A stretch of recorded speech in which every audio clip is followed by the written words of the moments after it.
things off, I think what we need to do is consider a definition. I'm going to define what love is, but then most of the experiments I'm going to talk about are really focused more on attraction than love.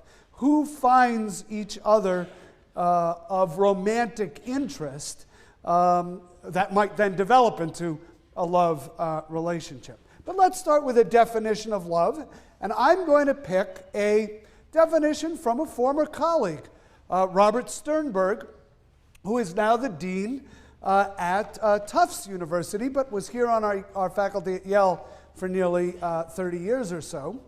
And he has a theory of love that argues that it's made up of three components: intimacy, passion, and commitment, or what is sometimes called decision commitment. And these are relatively straightforward. He argued that you don't have love if you don't have all three of these elements. Intimacy is the feeling of closeness, of connectedness with someone, of bonding. Operationally, you could think of intimacy as you share secrets, you share information with this person that you don't share with anybody else.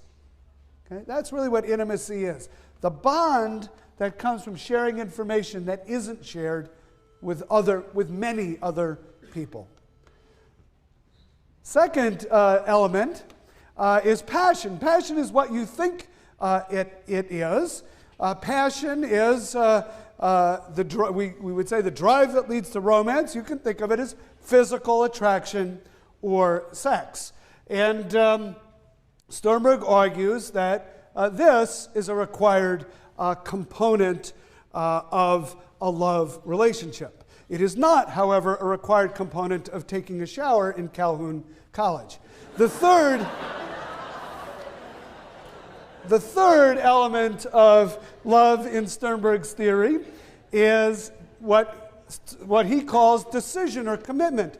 The decision that one is in a love relationship, the willingness to label it as such, and a commitment to maintain that relationship, at least for some period of time.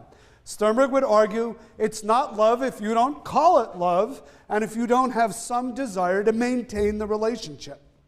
So if you have all three of these, intimacy, passion, and commitment, in Sternberg's theory, you have love.